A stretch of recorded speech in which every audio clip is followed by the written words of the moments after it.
Hello friends, आप सभी का एक बार फिर से आपके अपने यूट्यूब चैनल पे बहुत बहुत स्वागत है। फ्रेंड्स, आज हम बात करेंगे आपका जो टीजीटी नॉन मेडिकल का एग्ज़ाम हुआ है, टीजीटी कमीशन नॉन मेडिकल का। ये सीरीज बी का क्वेश्चन पेपर है। हम देखने वाले हैं आपका साइकोलॉजी सेक्शन। आपका बड़ा ही इजी आया था, इसकी हम डिस्कस करेंगे। इसमें आपके जो क्वेश्चन रहे थे बिल्कुल आपके जो टेट में एग्ज़ाम में क्वेश्चन पूछे जाते हैं, और ये सभी क्वेश्चन मैंने टेट की जो तैयारी करे हैं उन सभी को ये ऑलरेडी करवाया है, और वीडियो आपकी प्लेलिस्ट में ऑलरेडी इसकी सभी की बनी हुई है। तो डिस्कस कर लेते हैं। पहले देख लेते हैं, आपके पास प्रश्न देख लेते हैं। आप अपनी सीरीज के अनुसार इसमें आंसर टिक कर सकते हैं। आपके दृष्टिकोण से शिक्षा केवल तभी सार्थक बन सकती है जब, यानी कि इंग्लिश में देखेंगे, in your point of view education can be meaningful only when.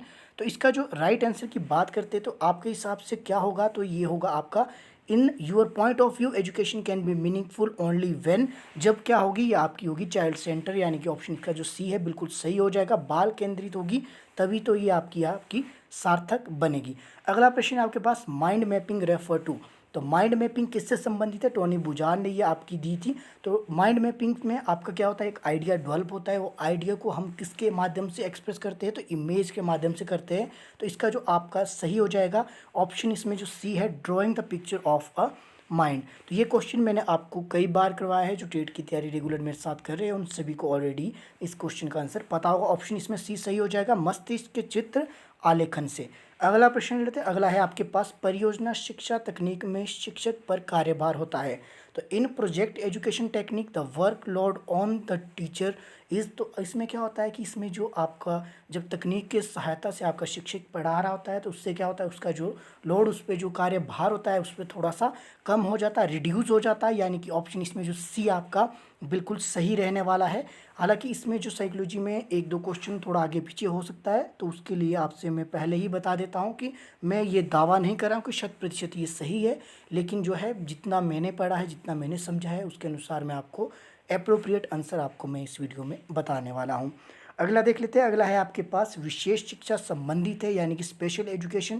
तो special education is related to, special education आपकी किससे संबंधित होती है, ये भी मैंने आपको पहले करवाया है। अगर आप मेरे साथ पहले से जुड़े हैं तो आप सभी को ये ऑलरेडी पता होगा। तो स्पेशल एजुकेशन रिलेटेड होती है आपकी जो आपके डिसेबल चाइल्ड होते हैं, यानी कि education programme to disable. Option इसमें जो डी सही हो जाएगा, ये बिल्कुल आपका सही है। विकलांगों के लिए शिक्षण कार्यक्रम होता है आपका स्पेशल एजुकेशन में।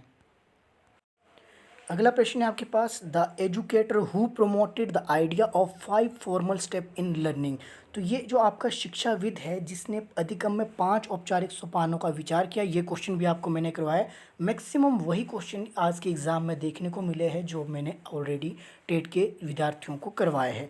तो इसका जो ऑप्शन जो सी, ऑप्शन ए आपका बिल्कुल सही हो जाएगा, हर्बर्ट। तो हर्बर्ट ने आपके जो 5 तरह के सोपानों की बात की गई थी, तो इसमें कोई संदेह नहीं है, ऑप्शन इसको आप बिल्कुल सही कर सकते हैं। अगला प्रश्न देख लेते हैं। अगला है आपके पास, शिक्षक का कौन सा गुण उसके विद्यार्थियों द्वारा सर्वाधिक पसंद किया जाता है।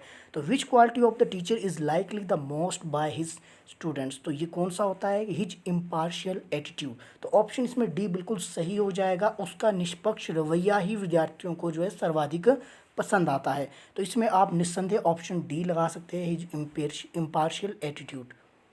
अगला देख लेते हैं। अगला है आपके पास, orthopaedically impaired children are likely to have. तो यानी कि जो ये इस इम्पेयरमेंट, किस तरह की इम्पेयरमेंट की बात की गई है, यह संभावना दिखाई गई है। तो ये किससे संबंधित है, ये आपकी हस्तलेखन से होती है। और हस्तलेखन मैंने आपको ये इम्पेयरमेंट की एक अलग से मैंने वीडियो आपको प्रोवाइड करवाई भी है, अगर आपने देखी हो तो उसमें मैंने आपको डायरेक्ट ये सभी तरह की जितनी भी आपकी इम्पेयरमेंट होती है, अधिगम अक्षमताएँ होती है, उन सभी को मैंने आपको डिटेल में बताया। तो ये ऑप्शन इसमें सी बिल्कुल सही हो जाएगा, ये डिस्ग्राफिया से आपकी संबंधित होती है।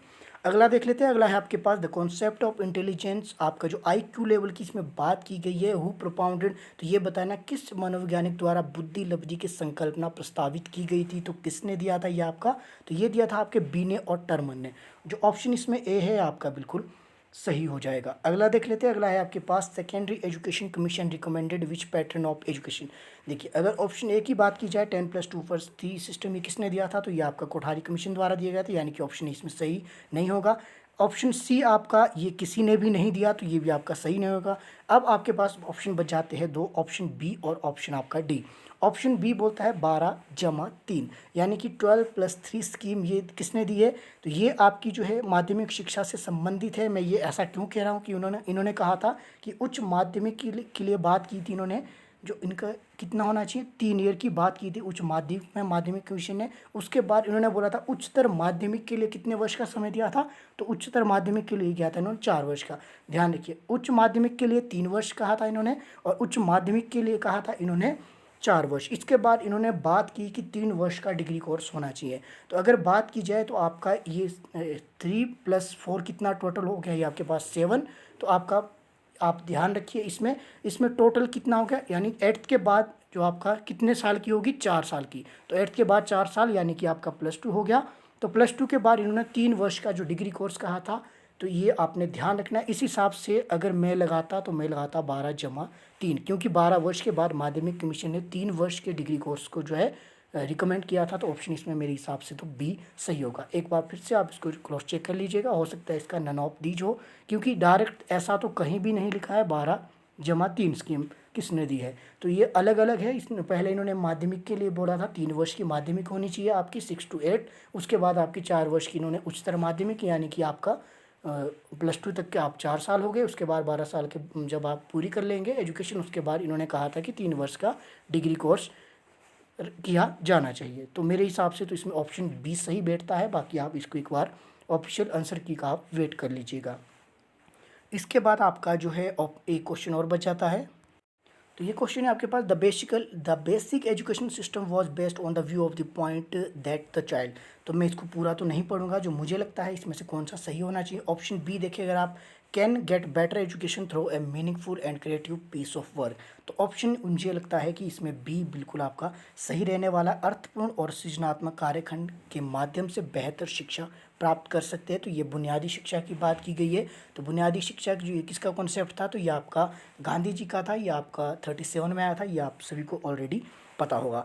तो ये कुछ साइकोलॉजी के क्वेश्चन थे, और बाकी मैं बना तो आपके लिए दूसरे भी सकता हूँ आंसर की, लेकिन समय का अभाव होने के कारण तो मैं आपसे क्षमा चाहता हूँ। साइकोलॉजी के जो क्वेश्चन थे आप ये मान के चाहिए कि आपके 100% आपके सही है। हो सकता है एक या दो एक क्वेश्चन हो सकता है कि इसमें से गलत हो, क्योंकि वो आपका जो डायरेक्ट इसमें आंसर नहीं दिया गया है। तो आपको सभी का मेरे साथ बने रहने के लिए बहुत बहुत धन्यवाद। आई होप आपके लिए ये वीडियो हेल्पफुल रही होगी।